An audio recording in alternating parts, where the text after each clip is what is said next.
Hey guys, this is Russian Plus, and in this video we're going to talk about St. Petersburg. It's the second largest city in Russia, with a population of 5.3 million people. It was the imperial capital for 2 centuries, having been founded in 1703 by Peter the Great. Culturally, historically, and architecturally, it's the most European city in Russia. Sometimes they call it the Northern Venice for its multiple canals and rivers. It's a northern city. It actually has the same latitude as southern Alaska.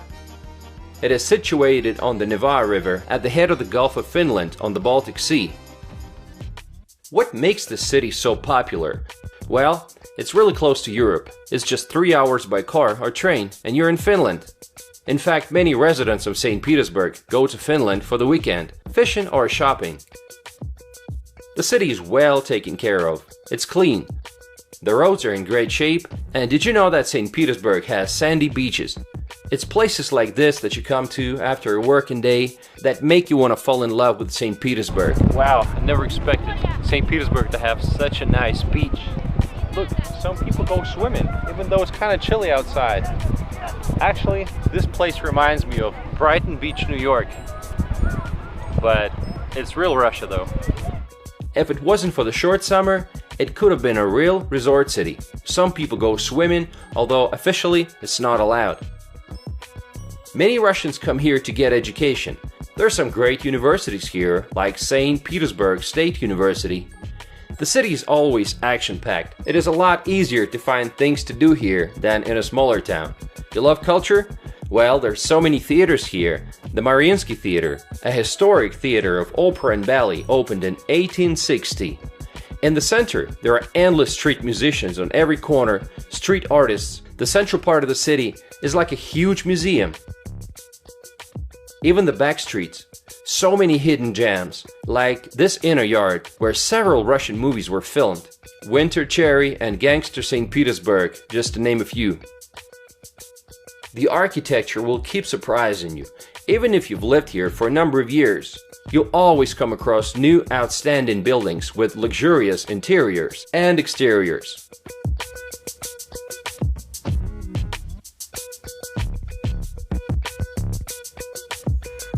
There's no shortage of parks here either, where you can sit on the grass with your friends. This park has a beautiful name. It's called Field of Mars. It's a huge park, 22 acres. Looks absolutely stunning from above.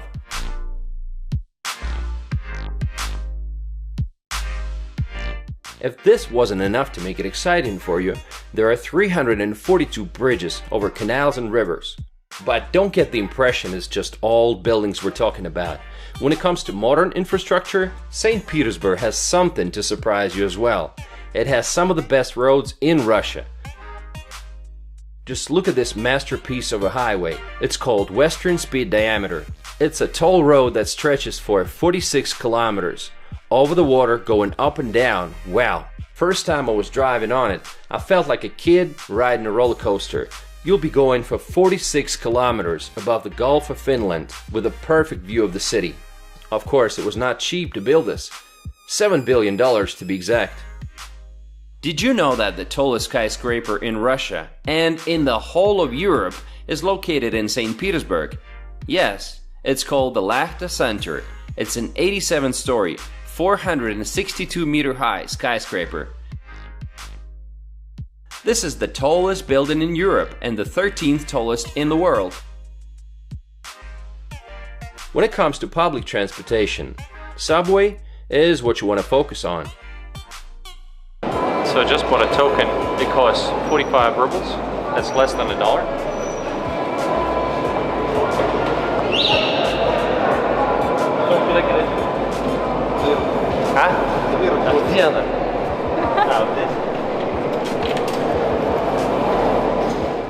St. Petersburg subway was opened in 1955. It has 5 lines and 69 stations. Daily ridership is 2 million people, which is 3 times less than in Moscow. The city's in desperate need of more stations, but they only opened one in several years. Compare that to 17 stations they opened in 1 year in Moscow. St. Petersburg used to have the longest network of trams, but not anymore. So St. Petersburg used to have the longest tram line in the world. There are also regular buses and electric buses. And recently they've added car sharing options. That's what I was using. Just downloaded this car sharing thing, and I'll see if this app works. Okay, so I've chosen this car. It's a Skoda Rapid. So it's supposed to be very fast. I'm going to be driving around St. Petersburg from now on. It's really convenient. Toll roads are free of charge and plenty of parking for you all over the city, even in the central part. Surprisingly, there are still lots of Russian and Soviet cars in the city. Even in my hometown of Yekaterinburg, you won't see so many of them.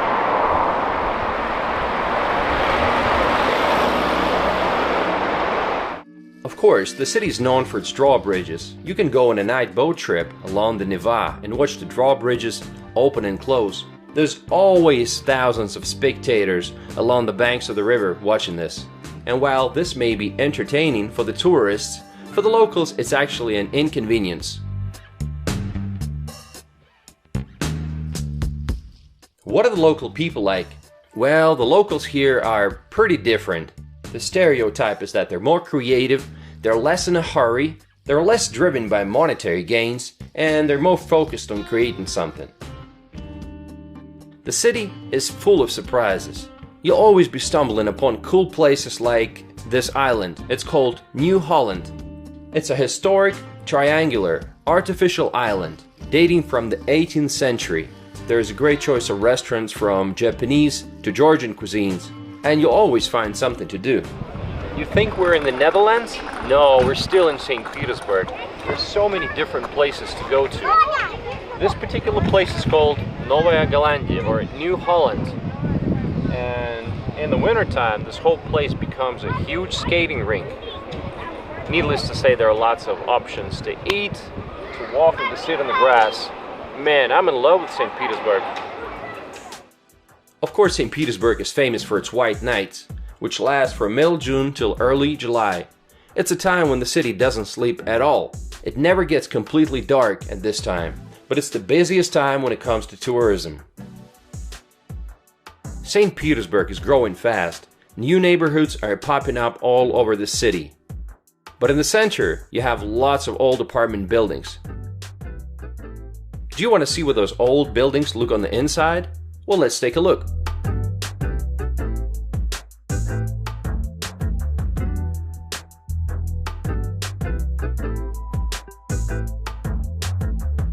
If you want to find something more affordable and comfortable, you'll have to be looking at the newer neighborhoods. And looking at them makes you wonder, where did all those people live before? But new neighborhoods have problems too. Commercial developers only care about making a profit, so parking spaces and walking areas are not a big concern to them.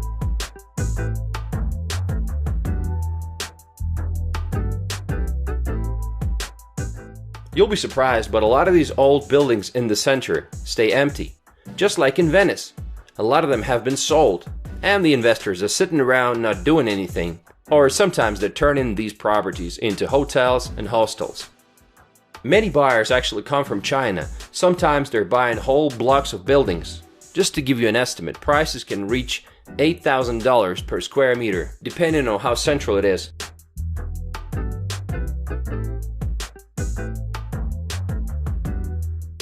This house on Millionaire Street is actually for sale. Together with another house, the starting price is $55 million. So if you possess this kind of money, you can turn it into a modern-day palace and live like a king in the very center of St. Petersburg.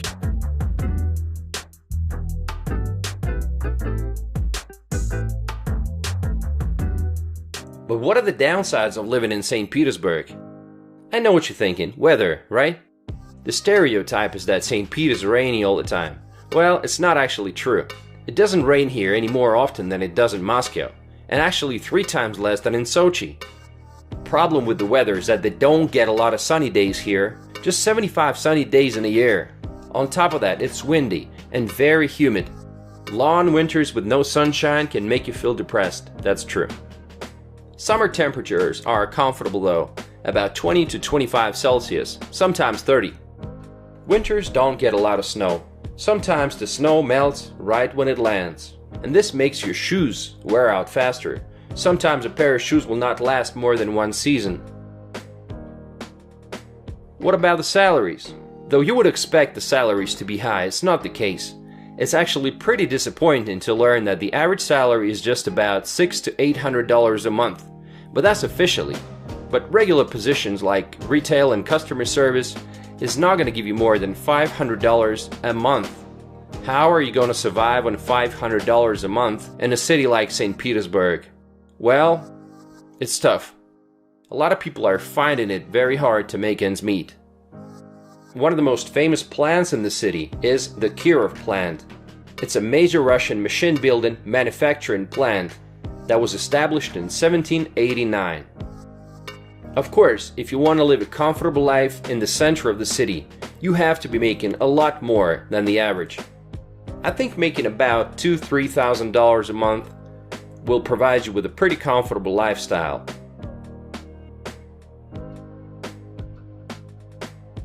They say that ambitious people go to Moscow, and creative people come to St. Petersburg in search of inspiration. People love throwing parties in the old apartments, dating on the rooftops. In fact, rooftops are so popular, they even offer rooftop tours.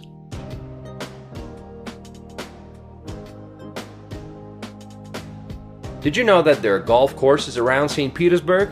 Yes, you can play golf here. So apparently there are golf fields around St. Petersburg, something I did not expect to see. But yeah, along the wide birch trees you can play golf. I guess it's popular. Wonderful. The locals are crazy about soccer or football. The local team is called Zenit. It is sponsored by Gazprom. Football club Zenit was founded in 1925. The club plays in the Russian Premier League. They've been the champions of the Russian Premier League many times. It seems like Soviet style is still pretty popular around here. You'll stumble upon restaurants called stolovaya, which means a canteen, a term used in the Soviet era. Buloshnaya, like a bakery, and multiple Lenin statues. Is St. Petersburg safe for foreigners? In the 1990s, there were a lot of attacks on foreigners. There were skinhead gangs, and the situation was ugly. Now, it's safe. Even at night, all I met was happy drunks. There's lots of police and lots of foreigners, and it's really safe.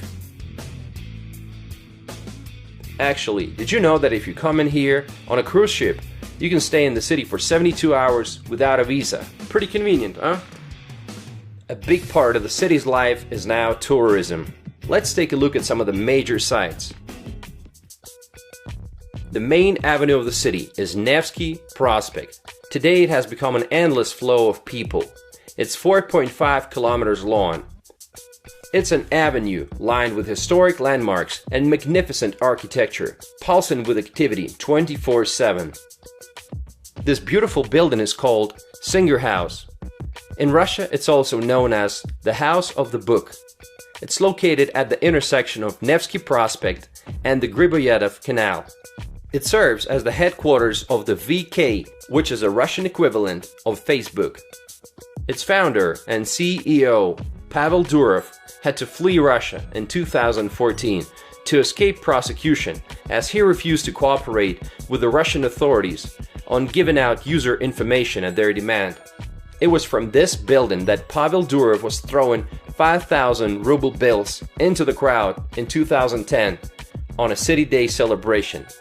And 5,000 rubles is about $100.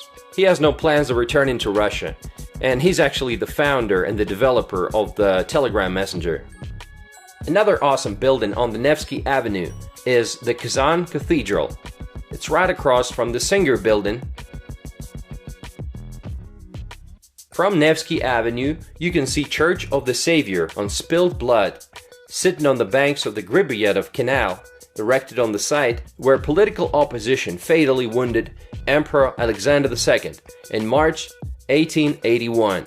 A lot of people see the resemblance of the Savior on the spilled blood with St. Basil's Cathedral in Moscow. It's richly decorated. The church is topped with colorful onion domes, just like in Moscow. But unfortunately, it seems like it's always under some form of renovation.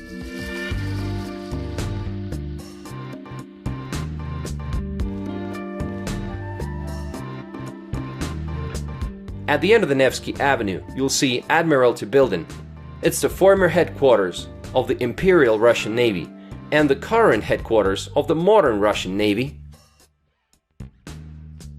To the right of Admiralty Building is the main square of the city, Palace Square, which is included in the UNESCO World Heritage.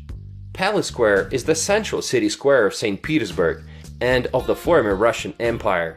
Many significant events took place here, including the Bloody Sunday Massacre in 1905, when unarmed, peaceful demonstrators were fired upon by soldiers of the Imperial Guard as they were coming to the Winter Palace to present a petition to Tsar Nicholas II. That's where the nickname came, Nicholas the Bloody. And even some events from the October Revolution of 1917 were taking place on this square. And today, it's on this square that they install the main Christmas tree in the city. The Alexander Column is the focal point of the square. This monument was raised after the Russian victory in the war with Napoleon's France. This building, of course, is the Winter Palace.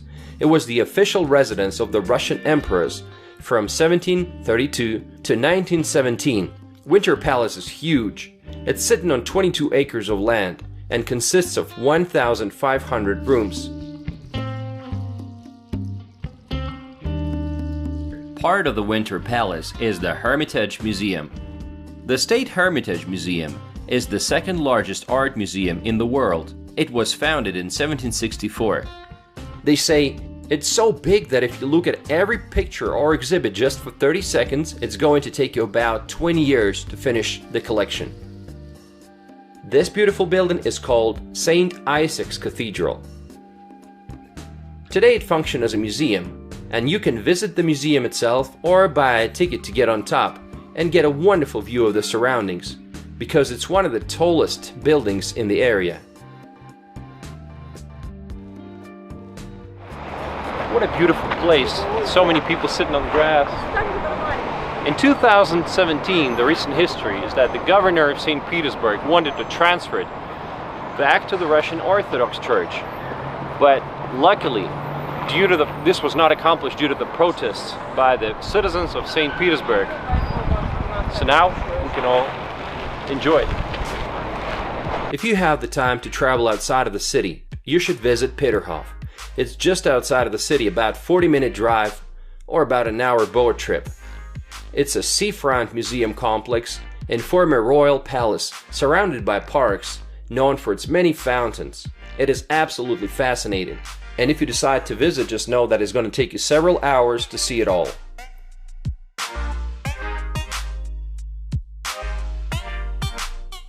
Cruiser Aurora. I remember this song from my childhood. What is it that you're dreaming about, Cruiser Aurora, when the sun rises above the Nevsky River? Today it's a floating museum, but it used to be a warship. It's a warship that has a history of service in the Russian-Japanese War, Revolution of 1917, and the Second World War. This cruiser survived the Battle of Tsushima and was entered under US protection in the Philippines and eventually returned to the Baltic Fleet. Kunstkamera. It's a museum of anthropology and ethnography, with architectural collections from Russia and worldwide.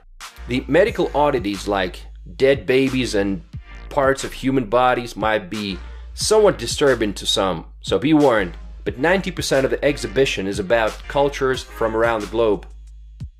The Peter and Paul Fortress is the original citadel of St. Petersburg, built in 1703. It was used as a political prison for some time, and even in the early 1920s, it was still used as a prison and execution ground by the Bolshevik government. A lot of people admire Peter the Great, saying that he brought Russia into the modern age. And that's kind of true. During his time, he built Russia's first real navy.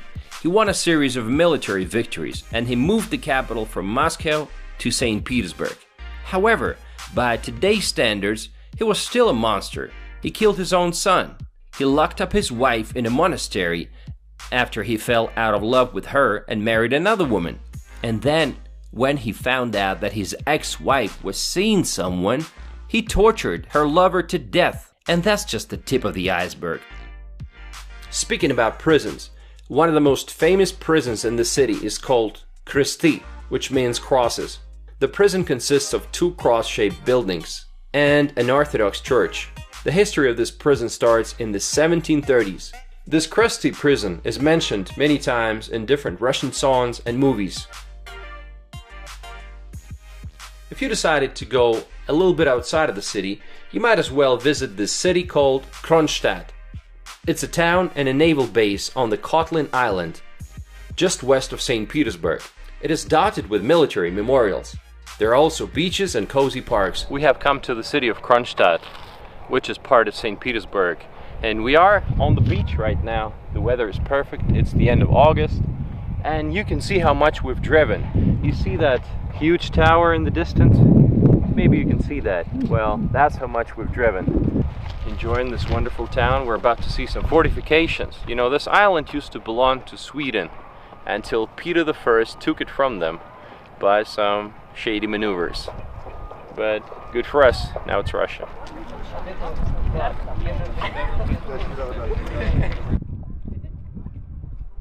There is also this beautiful naval cathedral. When we came there was a TV crew that was filming some low-budget TV show.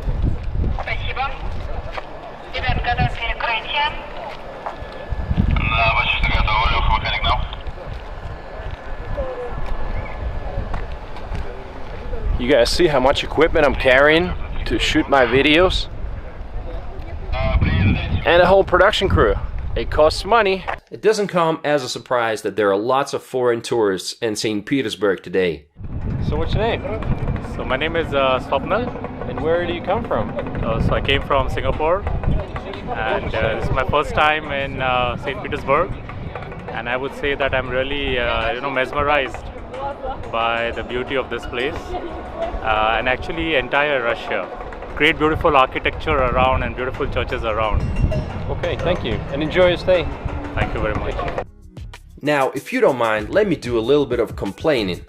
First thing I want to complain about is the restrooms. You come into Peter and Paul Fortress, Peterhof. Those are magnificent places that are supposed to be luxurious.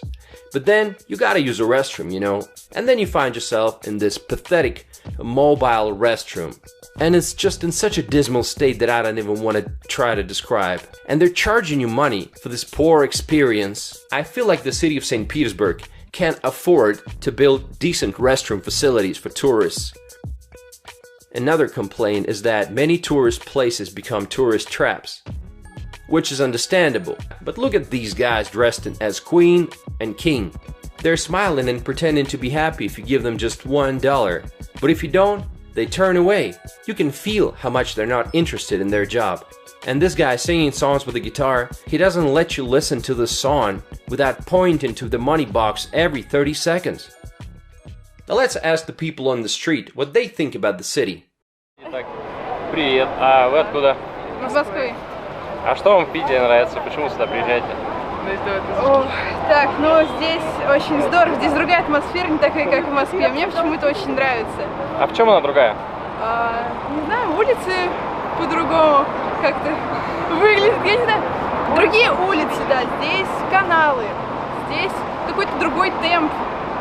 Нет, в общем, другая атмосфера совсем, и мне почему-то ближе. Хотя я родилась в Москве, мне ближе почему-то Питер. Ну, спасибо, хорошего отдыха. Спасибо.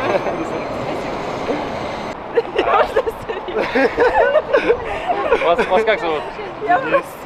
Вы давно в Питере живете? Месяц. Месяц? Она месяц. Отлично. Можно, скажем так, 3 вещи, которые нравятся в Питере, и, может быть, 3, какие не очень нравятся? Архитектура, недорогое проживание, много людей. Вау. А минусы есть какие? Дождь. Ну все, наверное, я пока еще не нашла. Понятно. Откуда сами? Из Томска. Отлично. Спасибо. Спасибо. Хорошего дня. Как вас зовут? Меня зовут Андрей. Очень приятно. А давно вы живете в Питере? Всю жизнь. Как интересно. Какие 3 плюса назовете города? Пьющие, рефлексирующие, интеллигенты. Минусы? Нету. Нету. Погода? Прекрасная. Прекрасно всегда. Что-то добавите? Нет. Спасибо. Мир всем. Отлично. Вас как зовут? Павел. Сколько лет живете в Петербурге? Всю жизнь, 26 лет. Всю жизнь. Хорошо. Про город скажите 3 плюса основных, на ваше мнение. Город очень красивый, у него богатая, насыщенная история. И всегда есть какие-то места, куда можно сходить. То есть и музеи, очень интересно все. Даже учитывая, что живешь уже столько лет, привыкаешь к этому, но все равно разнообразие и какой-то коллаж остается. А какое любимое место? Ой, их много очень на самом деле. Тут выбрать что-то одно тяжело. Хорошо, и тогда 3 минуса, если они есть. 3 минуса. Ну, если только непредсказуемая погода, постоянные дожди, бывает, если какие-то, не знаю, много снега тает, бывает, затапливает, это, наверное, единственное, что могу сказать. Хорошо. Да. А так, в принципе, прекрасный город. Согласен. Все Всё, здорово. до свидания, пожалуйста. Так, его мы не будем спрашивать. Культурный город. Как вас зовут? Анастасия. Вас? Наталья. Сколько вы лет живете в Петербурге? 8. Год.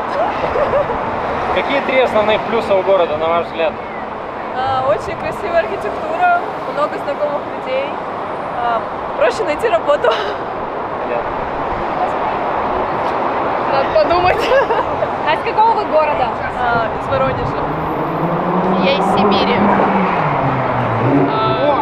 Я даже не знаю, просто шумный город и хочется также двигаться в этом же ритме просто. Если какие-то минусы есть, какие? Минусы. Сначала казалось, что погода, но скорее это плюс, потому что когда слишком жарко, ужасно. Поэтому в целом нет никаких. Погода изменилась, поэтому минусов нет. Все, спасибо, хорошего дня. Спасибо. Пока. А как вас зовут? Владимир. А вы откуда? Тюмень. Очень приятно.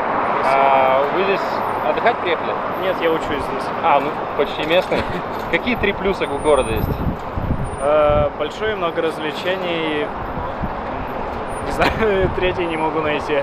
Ну, университет, наверное, хороший. А минусы какие? Люди, ну, просто большой трафик, много людей. Да и все, в принципе. Ну, погоду еще можно в минус отнести. Что, добавите? Все. Все, спасибо. Спасибо большое. Как вас зовут? Станислав. Давно вы живете в Санкт-Петербурге? Очень. Какие 3 плюса города основные выделите? В хорошую погоду это самый лучший город на Земле. Здесь есть выбор театров и музеев, выставок, на которые мы очень любим ходить. И, не знаю, я чувствую себя ближе к Европе. Если какие-то минусы есть, какие назовете? Это погода, это влажность и это полигоны ТБО, свалки. Понятно. Хорошо, спасибо. Пожалуйста. Хорошего дня. So, to sum things up, if you want to live in St. Pete, it's not as hectic as Moscow. The weather's not the best. They say if you live here long enough, you'll be able to distinguish 50 shades of gray. That's the color that the city stays in for 6 months in a year. Cloudy and humid. Salaries are low. If all of that does not scare you away, then you might as well fall in love with the city. So, everybody, welcome to St. Petersburg. I had a wonderful time here, and I'm pretty sure that you will too.